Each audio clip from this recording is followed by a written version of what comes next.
घर में थकी हारी स्नेहा ने कदम अभी रखा ही था कि बेटा करण उस पर चिल्लाने लगा। मम्मी, आपको पता है कि मैं परवल की सब्जी नहीं खाता हूँ, फिर भी आपने मेरे लिए कुछ और नहीं बनाया। बहुत ज़ोर से भूख लगी है। घर में फ्रूट्स भी आप नहीं रखती। एक तो कॉलेज में आज प्रोफेसर ने पका दिया और फिर थके हारे आओ तो घर में कुछ मिलता ही नहीं है। पीछे पीछे बेटी निशा भी कमरे से बाहर आ गई। आज का दिन ही खराब है। एक तो क्लास टेस्ट अच्छा नहीं गया और आपने मेरे लिए सलाद भी काट कर नहीं रखा। आपको पता है कि मैं डाइटिंग पर हूँ। आपसे एक काम ढंग से नहीं होता। करण ने निशा की बात का समर्थन किया। हाँ, पापा भी यही कहते हैं कि तुम्हारी मम्मी किसी काम की नहीं, एक भी काम ढंग से नहीं करती। और रही सही कसर बच्चों की दादी ने पूरी कर दी। मेरा बेटा कभी गलत कह ही नहीं सकता। दो ही बच्चे हैं और उनकी ज़रूरतों का ख्याल भी नहीं रख पाती। कितने दिनों से कह रही थी कि मेरे घुटने में बहुत दर्द है, आर्थो तेल ला दो। मेरा चश्मा टूट गया है, उसे बनवा दो। लेकिन तेरी माँ को फुर्सत ही कहाँ है। सुबह बाजार गई थी और अब लौटती है। उड़ाओ पैसे। मेरा बेटा दिन रात मेहनत करे और तुम आराम से शॉपिंग करो। दादी की बात सुन करण और निशा भी मुस्कुराने लगे।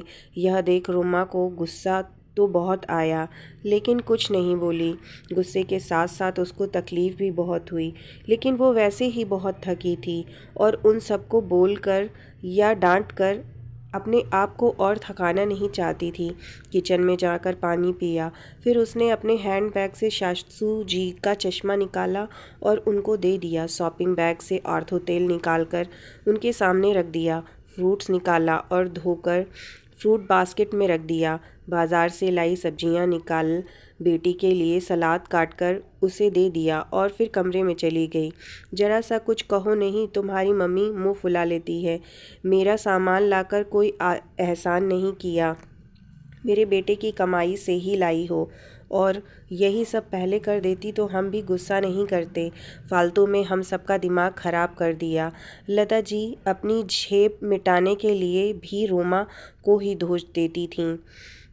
अब तो ये हर दिन का तमाशा था।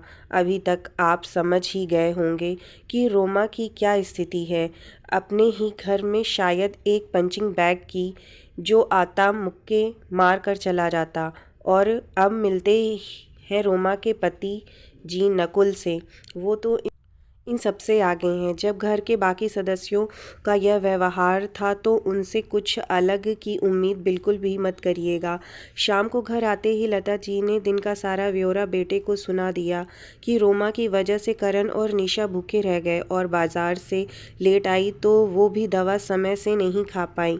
नकुल का मूड ऑफिस में बॉस की डांट के कारण वैसे ही बहुत ख़राब था और घर पर रोमा की शिकायत, उसका भी सारा गुस्सा रोमा पर फूट पड़ा। यार, तुम पूरा दिन करती क्या हो घर में? मैं ऑफिस में बॉस की डांट सुनूं या घर आकर तुम्हारी कामचोरी की शिकायतें सुनूं? किसी काम की नहीं हो। मेरा घर अगर तुमसे नहीं संभाला जा रहा है तो साफ साफ कह दो, मैं नौकर रख लेता हूँ। कम से कम इस रोज़ रोज़ की शिकायत से बच जाऊँगा। रोमा, जिसने अपनी 22 साल की शादी में सिर्फ पति, बच्चे और सासू जी और उनके रिश्तेदारों को खुश करने में बिता दिया, आज यह सुनकर उसकी भी सहने की शक्ति पूरी तरह खत्म हो गई। उसने कुछ नहीं बोला, लेकिन मन ही मन एक फ़ैसला कर लिया। उसने 2-4 जगह फ़ोन किया और रात का काम खत्म किया और सो गई। सुबह रोमा के घर से एक बार फिर करण, निशा, नकुल और लता जी के चिल्लाने की आवाज़ सुनाई दे रही थी। मम्मी मम्मी, मेरा अंडा दूध कहाँ है? मुझे आज बस सेक चाहिए। बहू, मेरे लिए आज इडली बना देना। रोमा, मेरा टिफ़िन और नाश्ता कहाँ है? रोमा किचन से बाहर निकल कर आई। आप सभी को क्या, कैसे और कितना खाना है, इसे बता दीजिए। किचन से एक औरत बाहर आई। ये ललिता है। आज से आप सभी की ज़रूरतों का यही ख्याल रखेगी। ये क्या मजाक है रोमा? नकुल गुस्से से बोला। हमारे घर में आज तक कोई काम वाली नहीं रखी गई। तुम्हें तो सिर्फ मेरे बेटे की कमाई लुटाना आता है। यह घर का काम करेगी तो तुम क्या करोगी? लता जी भी तल्खी से बोली। मम्मी जी, मैं वही करूँगी जो 22 सालों से आप लोगों की नज़रों में करती आ रही हूँ, आराम। और नकुल, आपने कल ही कहा था कि अगर मुझसे आपका घर नहीं संभल रहा तो आपको साफ साफ कह दूं, आप नौकर रख लेंगे। तो आज मैं आपको और बाकी लोगों को साफ साफ बता रही हूं कि अब मुझसे आपका घर नहीं संभाला जाएगा। आप सभी को तकलीफ़ ना हो इसलिए ललिता को काम पर रख दिया, क्योंकि अब मैं थक गई हूँ। अब आपको जो चाहिए, जितना चाहिए, सब ललिता को समझा दीजिए। रोमा, यह क्या नया नाटक शुरू कर दिया? रोमा की बात से बौखलाए नकुल गुस्से से बोला, नाटक? यह नाटक नहीं है। नाटक तो आज तक आप सभी मेरे साथ करते आए हैं। आप पति बनने का, सासू जी माँ बनने का, और करण निशा, अब उन्हें क्या कहें? उनको तो माँ का ख्याल ही नहीं। आज तक जिस घर को अपना समझकर संभालती आई, कल पता चला कि वो तो मेरा है ही नहीं। मेरी औकात इस घर में एक नौकर की है, या फिर शायद उससे भी बुरी। सुबह से लेकर रात तक सिर्फ और सिर्फ आप लोगों के बारे में सोचती, चिंता करती, लेकिन कभी बदले में मीठे बोल तक नहीं मिले। मम्मी जी, मैं बाज़ार घर की, आपकी, बच्चों की और आपके बेटे की ज़रूरतों का सामान लेने गई थी। आपके बेटे की कमाई से अपने लिए कुछ नहीं लाई, और ना मैंने कभी एक पैसा फालतू उड़ाया। थकी हारी धूप में घर आई, किसी ने एक गिलास पानी भी नहीं पूछा। उल्टा शिकायतों का बैग लेकर सब शुरू हो गए मुझ पर चिल्लाना। मैंने ये नहीं किया, मैंने वो नहीं किया। करण के कॉलेज में कुछ गलत हुआ तो उसका गुस्सा मेरे ऊपर निकाल दिया। निशा का पेपर ख़राब हुआ तो उसने भी अपना गुस्सा मुझ पर निकाल दिया, क्योंकि उसमें भी गलती मेरी ही थी। नकुल को बॉस की डांट पड़ी तो उसका फ्रस्ट्रेशन मुझ पर निकाल दिया। और मम्मी जी, इन्हें पता नहीं मुझसे कौन से जन्मों का बैर है। कभी आज तक प्यार से दो मीठे बोल बोले ही नहीं। उनको तो बस ये पता है कि मैं उनके बेटे की कमाई उड़ाती हूँ। आप सभी ने मुझे पंचिंग बैग समझ लिया है। जिसका मन करता है आता है और अपनी भड़ास और चिड़चिड़ापन निकाल कर चल देता है।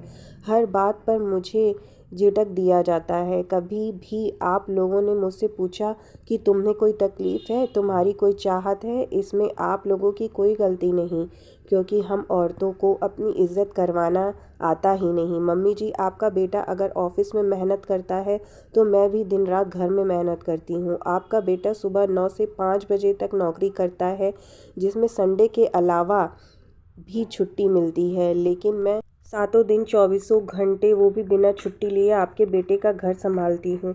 सबको उनकी ज़रूरतों की हर चीज़ सही तरीके से मिल जाती है। फिर भी मुझे कहा जाता है कि मैं किसी काम की नहीं, और ना ही मैं ढंग से काम करती हूँ। इसलिए मैं आज और अभी से आपके घर की जिम्मेदारी छोड़ रही हूँ।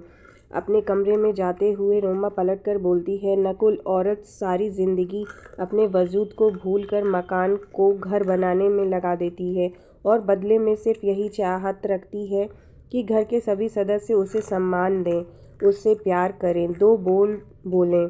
लेकिन अफसोस, मैं पूरे घर की ज़रूरतों का ख्याल रखती हूँ, लेकिन तुम सब मिलकर भी अकेले मेरा ख्याल नहीं रख सकते।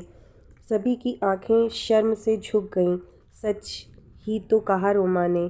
सभी ने जाने अनजाने उसे पंचिंग बैग समझ लिया था। अगर आपके घर वाले भी आपके साथ यही व्यवहार कर रहे हैं तो आप भी पंचिंग बैग बनना बंद कर दें, उतना ही सही जितना आप सह सकते हो। कभी किसी के पंचिंग बैग ना बने। घर में हर मेंबर को उनकी जिम्मेदारियों के प्रति एहसास करवाना चाहिए और अपनी अहमियत करवानी आनी चाहिए। हर जगह सर नहीं झुका लेना चाहिए, क्योंकि कभी कभी हमारे सीधे होने का लोग ज़्यादा फ़ायदा उठा लेते हैं और फिर हमें पंचिंग बैग ही बना देते हैं। तो ऐसा कभी ना बने। अपने आत्मसम्मान के लिए आवाज़ उठाएं, वरना लोग आपको पंचिंग बैग समझकर मुक्के मारते चले जाएंगे। उतना सहो जितना सह सको। अपनी सेल्फ रिस्पेक्ट को कभी गिरने मत दो।